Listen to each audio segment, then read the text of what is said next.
Hi, it's Vivian, the Somm Next Door. Welcome back to my channel. Happy New Year's.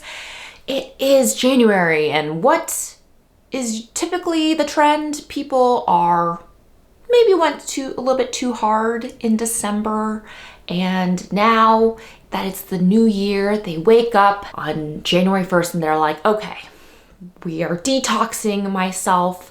We are going to not drink that much alcohol this month or none at all. You know what?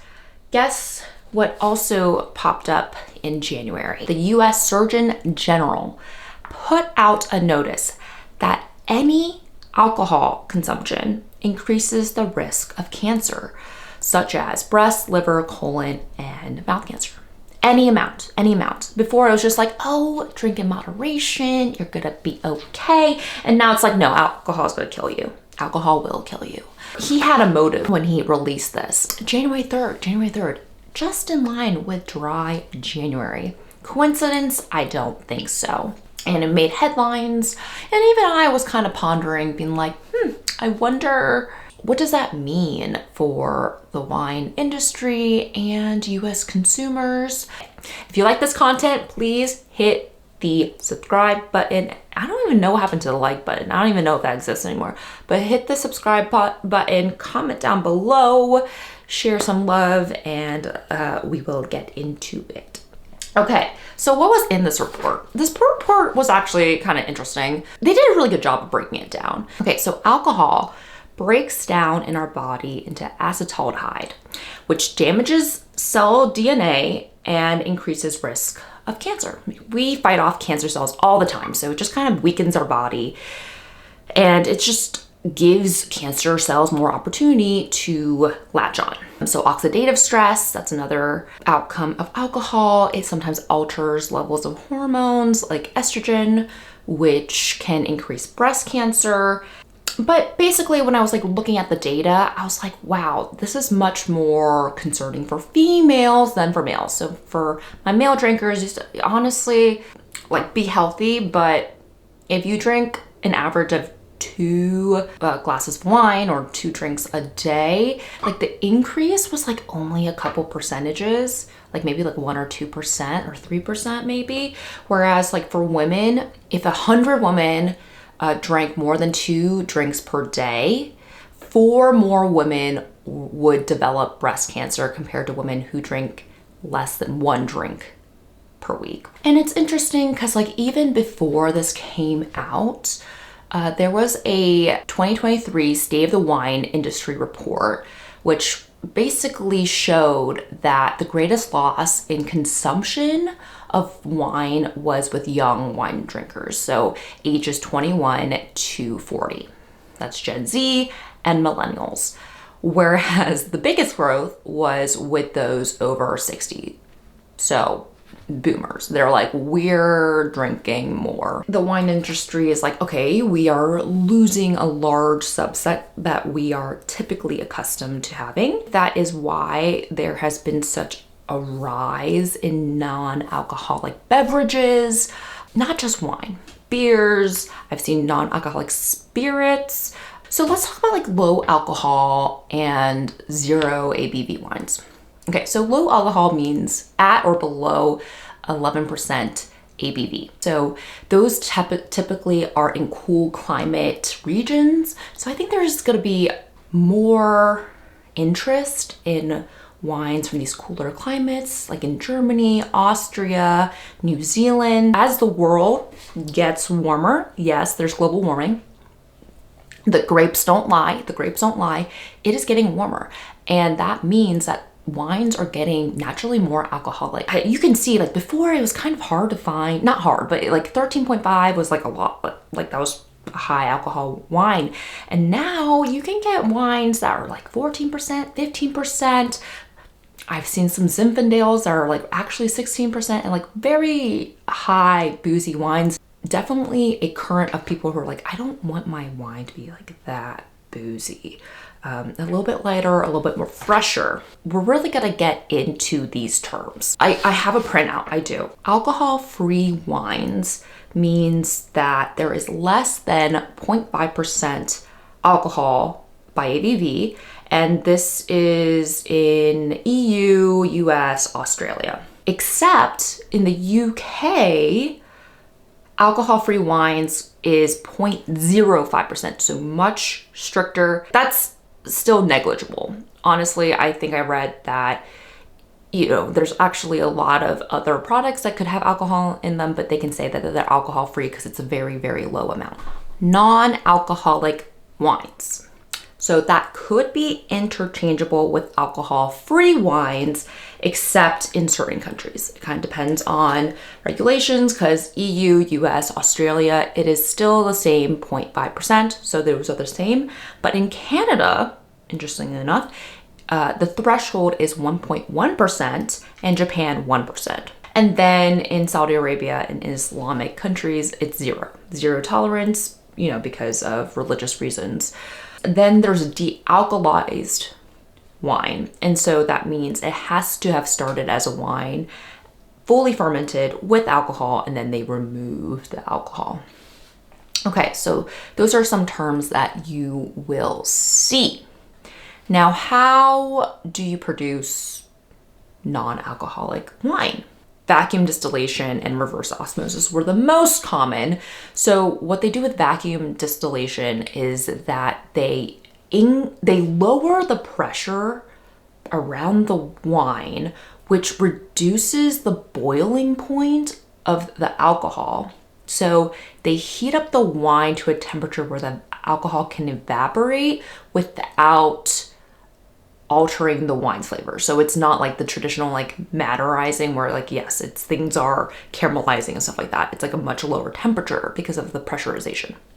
That's interesting.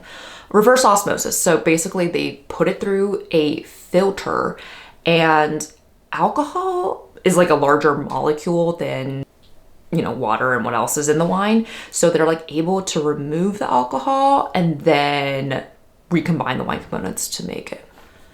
So from my experiences, I've had a couple maybe of non-alcohol or de-alcoholized wines. And I find that it just tends to go better for white wines, sparkling wines. It works really well. I'm kind of skeptical though about red wines more so than white wines.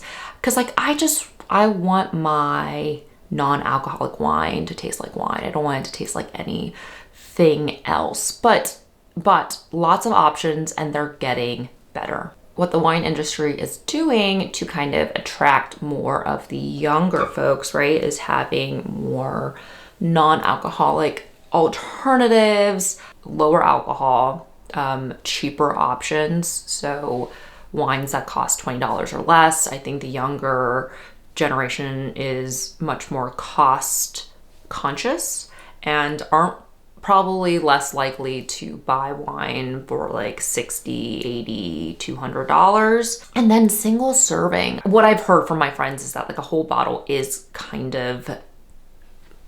it's intimidating. It's intimidating to open or buy a full bottle of wine and then be oh no, I have to drink it all really quickly. So I think single serving cans and then bringing not having glass and being able to bring a single serving of wine out and about. I think that is something that is going to continue. I think the wine industry is going to continue to explore. Cans are lighter. Have I taken a glass bottle into a canoe and drank some wine? Absolutely, but I know that people probably wouldn't do that. And then, Corvins, right? I actually do use my Corvin if I'm I just want a glass of wine. That's a cost, and we'll see. Maybe that is a draw for younger generations. But I think what this kind of means is there's gonna be a bifurcation of the wine industry. And what I mean by that is that I think there is going to be a large group of wine producers who are going to try to attract a younger group, a younger demographic who wants lower alcohol, non-alcoholic, very accessible, cheap, right, for the masses. I think higher quality wines are never going to go out of style. And especially if, the older generation, they have they have money to spend, and they're willing to spend it and want nice things. So I think there's going to be two of the bigger camps. Obviously, I think there are going to be still great wines in the middle, but I think it's going to be harder for them. There's going to be pressure. The ones that are more, not huge companies, they're going to have to pick who they're tailored towards and who their marketing is towards. What do I think about the non-alcoholic industry? I think that's cool. I think it's great for them to try new things. I think if people don't want to drink alcohol, that is totally fine. For me, I'm still in like the moderation phase. Like, am I doing dry January? I am not. This past week, I had this really, really tasty Bone Pinot Noir, and it was lovely, lovely. So from my point of view, I'm just more intentional about the wine that I'm drinking, and I'm not just going to put anything into my mouth, right? So if I'm going to drink wine, I would like it to be good wine. And good wine does not necessarily mean expensive wine. It's just wine that I appreciate and that I like. And I think it kind of goes back to, like, how people would say, oh, it's not worth the calories to eat X, Y, and Z. And I'm going to be like, well, it's not worth the cancer to drink that, right? Like, it's just not worth the health risks to be like, I'm not going to drink this bad wine. So for me, I'm just going to be more intentional about the type of wine and when I'm going to drink the wine.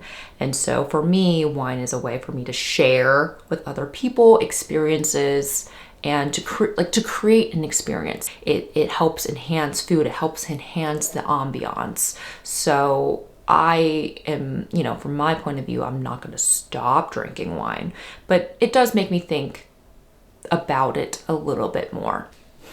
I also would love to add that I'm also a big proponent of the non-alcoholic industry because I have some friends who aren't drinking alcohol due to health reasons, and maybe they're pregnant. So I just love the variety, and it's just good that there's just more options out there, in my personal opinion.